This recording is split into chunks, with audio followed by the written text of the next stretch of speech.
Mattaiah Yadav, research scholar, EFLU university.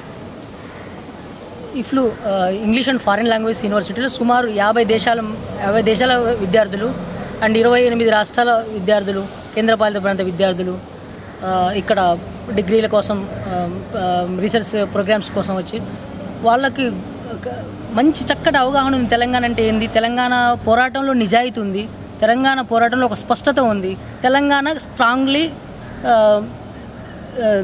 Telangana చాలా స్ట్రాంగ్గా కోరుకుంటారు పక్క రాష్ట్రాల్లో అండ్ ఇతర రాష్ట్రాలు, ఇతర దేశాల వ్యక్తులు. సో తెలంగాణ అనేది ఒక న్యాయమైన పోరాటం తెలంగాణలో.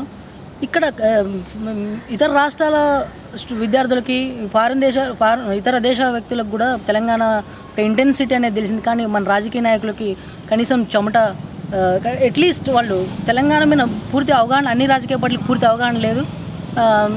పోరాటాన్ని కూడా ఇంటెన్సిఫై చేయలేకపోతున్నారు.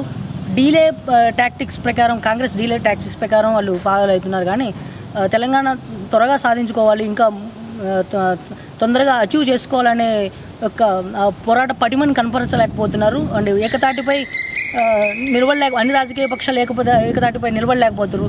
విద్యార్థులు, లాయర్లు, డాక్టర్లు, ఇంజనీర్లు వీళ్ళంతా ఏకపక్షాన్ని ఉన్నారు. తెలంగాణ కావాలి తప్పనిసరి. కానీ పార్టీలు ఎందుకు ఏకం కాలేకపోతున్నాయి? తెలంగాణలో ఉన్న ప్రతి పార్టీ కూడా ఏకమై ముందుకు పోయి తెలంగాణ సాధించుకోవాల్సిన అవసరం అనేది ఉన్నది. మట్టయ్య గారు, అయితే ఒక క్వశ్చన్. ఇప్పుడు మన తెలంగాణ రాజకీయ పార్టీలన్నీ రాజీనామా చేశారు కదా, ఈ రాజీనామాలు మీరు ఏ కోణంలో ఆలోచిస్తున్నారు? ఇది కాంగ్రెస్ డీలే టాక్టిక్స్. యాక్చువల్లీ వాళ్ళకి తలకాయ ఎత్తుకోవాల్సిన పరిస్థితి లేదు ఈవెన్ తెలంగాణ బజార్లలో ఈరోజు. సో వాళ్ళని తలెత్తుకునేటట్టు చేయాలని కాంగ్రెస్ ఒక పన్నాగం. ఇది జస్ట్ రాజీనామా చేయించి వాళ్ళు జనాలలో కలిసి మళ్ళీ మామూలుగా అయింది. అదే కాంగ్రెస్ ఒక 3 నెలల క్రితం ఉడిస్తే చెప్పు తీసుకుని కొట్టే పరిస్థితి ఏర్పడింది కాంగ్రెస్కి. అలాగే మన ఇఫ్లు యూనివర్సిటీలో ఇక్కడ ఇప్పటి వరకు తెలంగాణ గురించి మీరు ఒక స్టూడెంట్ ఆర్గనైజేషన్ తరఫున ఎలాంటి ప్రోగ్రామ్స్ చేశారు? ఆ ప్రోగ్రామ్స్తో పాటు ఇంకా ఎలాంటి ప్రోగ్రామ్స్ చేయాలనుకుంటున్నారు? నేను తెలంగాణ ఆర్గనైజేషన్లో ఒక 1 year పాటు పనిచేసిన, ఇక్కడ అసోసియేషన్ ప్రెసిడెంట్గా కూడా ఉండే ఒకప్పుడు.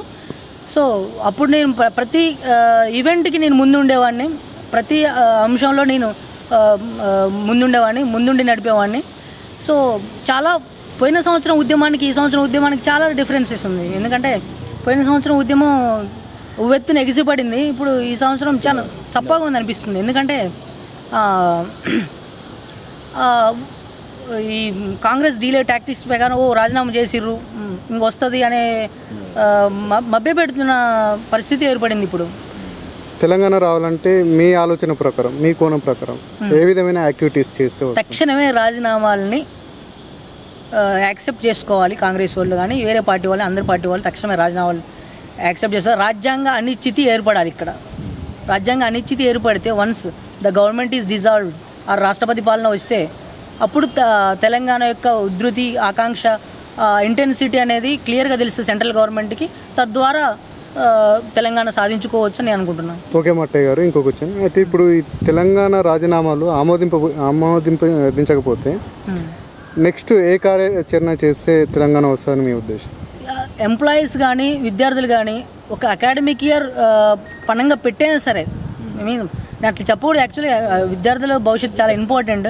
కానీ ఇటు పక్క చదువుతున్న విద్యార్థులు ఇటు పక్క పోరాటం చేయాల్సిన అవసరం ఏర్పడింది. రాజకీయ నాయకులందరూ కూడా ఏకపక్షంగా ఉండాలి. అండ్ ఇక్కడ ఉన్న డాక్టర్లు, లాయర్లు, ఇంజనీర్లు కూడా ఏకం కావాలి. వాళ్ళు రోడ్ మీదకి రావాల్సి పరిస్థితి ఏర్పడింది. ఇప్పుడు వాళ్ళు ఒకసారి రోడ్ మీదకి వస్తే అందరూ ఒక్కసారి మేబీ పాసిబిలిటీస్ ఉన్నాయి. జై తెలంగాణ.